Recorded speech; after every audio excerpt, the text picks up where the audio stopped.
हरे कृष्णा, राधे राधे। आज इस वीडियो में हम देवशयनी एकादशी की व्रत कथा सुनेंगे। आषाढ़ मास के शुक्ल पक्ष की एकादशी बहुत ही पावन और फलकारी एकादशी है। इसकी ये पावन पवित्र कथा बहुत ही सुंदर है। मन से, प्रेम से, भाव से सुने। ब्रह्मवैवर्त पुराण में देवशयनी एकादशी के महत्व का वर्णन मिलता है। इस एकादशी के व्रत से मनुष्य की सभी मनोकामनाएं पूरी होती हैं। अब भाव से कथा सुनते हैं। एक समय धर्मराज युधिष्ठिर ने भगवान श्री कृष्ण से कहा, हे केशव, आषाढ़ माह के शुक्ल पक्ष की एकादशी का क्या नाम है? इस व्रत के करने की विधि क्या है और किस देवता का पूजन किया जाता है? कृपया विस्तार पूर्वक मुझे सब कहिए। श्री कृष्ण कहने लगे, हे युधिष्ठिर, जिस कथा को ब्रह्मा जी ने नारद जी से कहा था वही मैं तुमसे कहता हूं, ध्यान पूर्वक सुनो। एक समय नारद जी ने ब्रह्मा जी से यही प्रश्न किया था। इस संवाद की जानकारी हमें भविष्य नारद पुराण में भी मिलती है। नारद जी के प्रश्न सुनकर ब्रह्मा जी ने उत्तर दिया कि हे नारद, तुमने कलयुगी जीवों के उद्धार के लिए बहुत ही उत्तम प्रश्न किया है, क्योंकि देवशयनी एकादशी का व्रत सब व्रतों में सबसे उत्तम है। इस व्रत से समस्त पाप नष्ट हो जाते हैं और जो मनुष्य इस व्रत को नहीं करते वे नरकगामी होते हैं। इस व्रत के करने से भगवान विष्णु प्रसन्न होते हैं। इस एकादशी का नाम पदा है। अब मैं तुमसे एक पौराणिक कथा कहता हूं, तुम मन लगाकर सुनो। सूर्यवंश में मधानता नाम के एक चक्रवर्ती राजा थे, जो सत्यवादी और महान प्रतापी थे। वे अपनी प्रजा का पुत्र की भांति पालन किया करते थे। उनकी सारी प्रजा धन धान्य से भरपूर और बहुत सुखी थी। उनके राज्य में कभी अकाल नहीं पड़ता था। प्रजा में सभी उत्तम वैष्णव थे। सभी भक्ति, पूजा, सत्कर्म करते थे। कहा गया है कि जब राजा उत्तम हो तो प्रजा भी सुखी ही होती है, किंतु भविष्य में क्या हो जाए ये कोई नहीं जानता। वे इस बात से अनजान थे कि उनके राज्य में जल्दी ही भयंकर अकाल पड़ने वाला है। एक समय उस उत्तम राजा के राज्य में 3 साल तक वर्षा नहीं हुई और अकाल पड़ गया। कहीं वर्षा नहीं हुई, अन्न की पैदावार बंद हो गई। प्रजा अन्न की कमी के कारण अत्यंत दुखी हो गई। लोग मरने लगे। अन्न के ना होने से राज्य में यज्ञ आदि भी बंद हो गए। इस अकाल से चारों ओर त्राही त्राही मच गई। धर्म पक्ष के कार्य, यज्ञ, हवन, पिंडदान, कथा, व्रत आदि में कमी हो गई।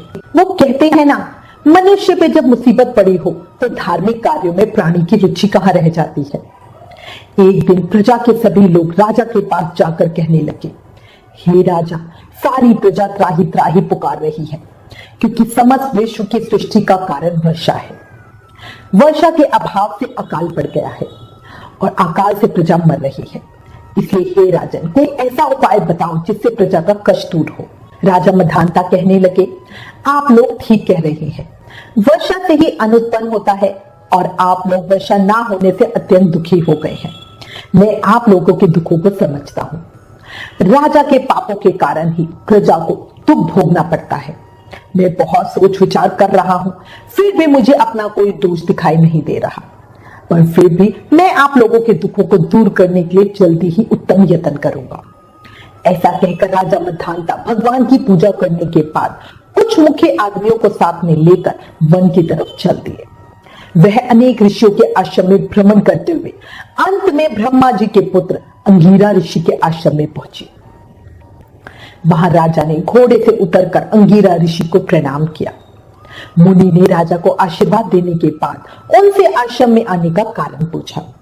राजा ने हाथ जोड़कर विनीत भाव से कहा, हे भगवान, सब प्रकार से धर्म पालन करने पर भी मेरे राज्य में अकाल पड़ गया। इससे प्रजा अत्यंत दुखी है। राजा के पापों के प्रभाव से ही प्रजा को कष्ट होता है, ऐसा शास्त्रों में कहा गया है। जब मैं धर्मानुसार राज्य करता हूं तो मेरे राज्य में अकाल कैसे पड़ गया, इसके कारण का पता मुझको अभी तक नहीं चल सका। अब मैं आपके पास इसी संदेह को दूर करने के लिए आया हूं। कृपया करके मेरे इस संदेह को दूर कीजिए, साथ ही मेरी प्रजा के कष्ट को दूर करने का कोई उपाय बताइए। राजा की बात सुनकर अंगिरा ऋषि आंखें बंद करके ध्यान करने लगे। फिर थोड़ी देर बाद उठे और कहने लगे, हे राजन, यह सतयुग सब युगों में उत्तम है। इसमें धर्म के चारों चरण सम्मिलित है, अर्थात इस युग में धर्म की सबसे अधिक उन्नति है। इस युग में केवल ब्राह्मणों को तपस्या करने का तथा वेद पढ़ने का अधिकार है। परंतु आपके राज्य में एक शूद्र तपस्या कर रहा है, उसकी योग्यता नहीं है, फिर भी मंत्र जाप कर रहा है, मंत्र जाप भी अशुद्ध कर रहा है, मांस का भक्षण करता है, फिर भी वेद मंत्रों का जाप करता है। इसी दोष के कारण आपके राज्य में वर्षा नहीं हो रही। इसलिए यदि आप प्रजा का भला चाहते हो तो उस शूद्र का वध कर दो। ऋषि के ऐसे वचन सुनकर राजा ने कहा, हे मुनि श्रेष्ठ, उस निरपराध तप करने वाले शूद्र को मैं नहीं मार सकता। किसी निर्दोष मनुष्य की हत्या करना मेरे नियमों के विरुद्ध है और मेरी आत्मा इसे किसी भी स्थिति में स्वीकार नहीं करेगी। आप इस दोष से मुक्ति का कोई दूसरा उपाय बताइए। राजा को विचलित जानकर ऋषि कहने लगे, हे राजन, यदि तुम अन्य उपाय जानना चाहते हो तो सुनो। आषाढ़ मास के शुक्ल पक्ष की पदा या देवशयनी नाम की एकादशी का विधि पूर्वक व्रत करो। इस व्रत के प्रभाव से तुम्हारे राज्य में वर्षा होगी और प्रजा पहले की तरह सुख प्राप्त करेगी, क्योंकि इस एकादशी का व्रत सब सिद्धियों को देने वाला है और कष्टों से मुक्त करने वाला है। इस एकादशी का व्रत तुम प्रजा, सेवक तथा मंत्रियों सहित करो। मुनि के इस वचन को सुनकर राजा खुशी के साथ अपने नगर को वापस आया और उसने विधि पूर्वक सभी प्रजाजनों के साथ पूरे विधि विधान से पदा या शयनी एकादशी का व्रत किया। व्रत के प्रभाव से उसके राज्य में मूसलाधार बारिश हो गई और पूरा राज्य धन धान्य से परिपूर्ण हो गया और प्रजा को अत्यंत सुख पहुंचा। अतः इस मास की एकादशी का व्रत सब मनुष्य को जरूर करना चाहिए। ये व्रत इस लोक में भोग और परलोक में मुक्ति देने वाला है। इस कथा को पढ़ने और सुनने से मनुष्य के समस्त पाप नष्ट हो जाते हैं। इसलिए भगवान विष्णु की प्रसन्नता और मोक्ष की प्राप्ति के लिए भी मनुष्य को ये उत्तम व्रत जरूर करना चाहिए। चातुर्मास व्रत भी इस एकादशी के व्रत से शुरू किया जाता है। एकादशी महत्तम समाप्त। भगवान श्री कृष्ण द्वारा वर्णित इस एकादशी के महत्तम से हमें ये ज्ञात होता है कि अपनी परेशानियों से मुक्ति पाने के लिए किसी दूसरे का बुरा सोचना भी नहीं चाहिए। अपनी शक्ति से और भगवान पर पूरी श्रद्धा और आस्था रखकर संतों के कहे अनुसार सत्कर्म करने से बड़ी परेशानी भी आसानी से खत्म हो जाती है। ब्रह्म विवर्त पुराण में देवशयनी एकादशी के विशेष महत्व का वर्णन किया गया है। इस व्रत के प्रभाव से प्राणी की समस्त मनोकामनाएं पूर्ण होती है। व्रती के सारे पाप नष्ट हो जाते हैं। यदि व्रती चातुर्मास का पालन विधि पूर्वक करे तो उसे महाफल प्राप्त होता है।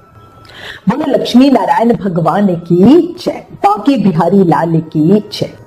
मैं भगवान श्री हरि विष्णु के श्री चरणों में प्रार्थना करती हूँ, इस कथा को कहने, सुनने, हुकारा भरने वाले सब पर अपनी कृपा बनाए रखना, अपना आशीर्वाद देना और सबकी मनोकामना पूरी करना। बोले लक्ष्मी नारायण भगवान की जय।